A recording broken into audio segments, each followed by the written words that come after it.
Hi hello namaste welcome to on TV on time on news. ఒకే కూటమిలో ఇద్దరు చంద్రులు. మోడీ టార్గెట్ ఫిక్స్ చేశారా? మరి ఈ అంశం పైన కొంత తెలుసుకునే ప్రయత్నం చేద్దాం. తెలుగు రాష్ట్రాలలో రాజకీయం ఆసక్తికరంగా మారుతోంది. బీజేపీ కొత్త గేమ్ మొదలు పెట్టింది. టార్గెట్ 400 సీట్లలో భాగంగా పాత మిత్రులతో కొత్త పొత్తులకు సిద్ధమైంది. అందులో భాగంగా ఏపీలో టీడీపీ ఎన్డీఏలో చేరడానికి ఇప్పటికే చర్చలు పూర్తయ్యాయి. ఇదే సమయంలో బీఆర్ఎస్ సైతం ఎన్డీఏలో చేరుతుందనే ప్రచారం కూడా మొదలైంది. దీనిపైన భిన్నాభిప్రాయాలు కూడా వ్యక్తమవుతున్నాయి. కేసీఆర్ బీజేపీతో చేతులు కలిపేందుకు సిద్ధంగా ఉన్నారా? అసలు ఏం జరుగుతుంది అనే విషయం కాస్త లోతులోకి వెళ్దాం. ఏపీలో ఎన్నికల పొత్తులు దాదాపు ఖరారయ్యాయి. ఇప్పటికే టీడీపీ జనసేన పొత్తు అధికారం అయ్యింది. ఎన్డీఏలోకి తిరిగి చేరిక అంశం పైన కొద్ది రోజుల క్రితం ఢిల్లీలో కేంద్ర హోంమంత్రి అమిత్ షాతో చంద్రబాబు మంతనాలు జరిపారు. పొత్తు పైన అధికారికంగా 2 పార్టీల నుంచి ఇప్పటి వరకు ప్రకటన లేదు.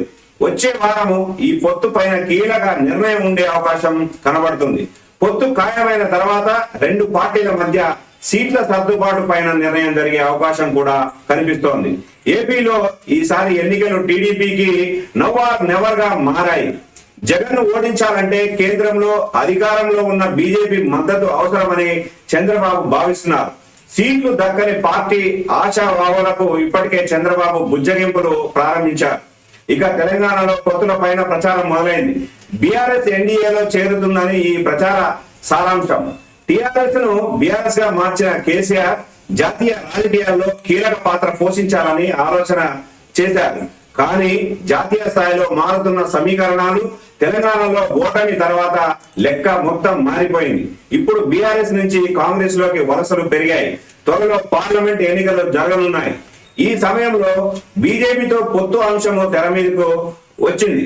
పొత్తు అవసరమే అభిప్రాయం పార్టీలో కొందరు సీనియర్లు వ్యక్తం చేస్తున్నట్లు సమాచారం. దీనిపైన కేసీఆర్ ఇంకా ఎలాంటి నిర్ణయం తీసుకోలేదని తెలుస్తోంది.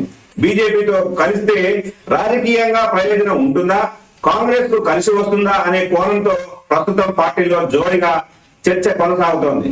బీఆర్ఎస్ ఎన్డీఏలోకి రాదని బీజేపీ నేతలు చెబుతున్నారు. తాజాగా పొత్తుల పైన బీజేపీ బీఆర్ఎస్ నేతలు బండి సంజయ్, మల్లారెడ్డి చేసిన వ్యాఖ్యలతో ఈ పొత్తుల వ్యవహారం కొత్త టర్న్ తీసుకుంది. మాజీ ఎంపీ కొండా విశ్వేశ్వరరెడ్డి సైతం బీఆర్ఎస్ తో బీజేపీ పొత్తు ఉండదని చెబుతున్నారు. అయితే జాతీయ స్థాయిలో ఎన్డీఏ విస్తరణ, సొంతంగా 370 స్థానాలు, కూటమిగా 400 స్థానాలకు పైగా గెలవాలనే లక్ష్యంతో బీజేపీ అడుగులు వేస్తున్న వేళ రాజకీయంగా ఎలాంటి నిర్ణయాలు అయినా జరిగే అవకాశం ఉందనే అంచనాలు వ్యక్తమవుతున్నాయి. బీహార్ సీఎం నితీష్ టీడీపీ నాడు బీజేపీతో విభేదించి ఇప్పుడు ఎన్డీఏలో చేరిక అంశాన్ని విశ్లేషకులు గుర్తు చేస్తున్నారు. దీంతో ఎన్డీఏలో గులాబీ పార్టీ చేరితే చంద్రబాబు, కేసీఆర్ ఒకే కూటమిలో కొనసాగే అవకాశం ఉంటుంది. ఎన్డీఏలో చేరిక పైన ఇటు కేసీఆర్ అటు బీజేపీ నాయకత్వం నిర్ణయం ఏంటనేది ఇప్పుడు ఆసక్తికరంగా మారుతోంది. ఇది ఇవాల్టి స్పెషల్ ఎపిసోడ్. మరొక ఎపిసోడ్ లో మళ్ళీ కలుస్తాను. అప్పటి వరకు ఆన్ టీవీతో టచ్ లో ఉంటారని ఆశిస్తూ this is Balu signing off. నమస్తే.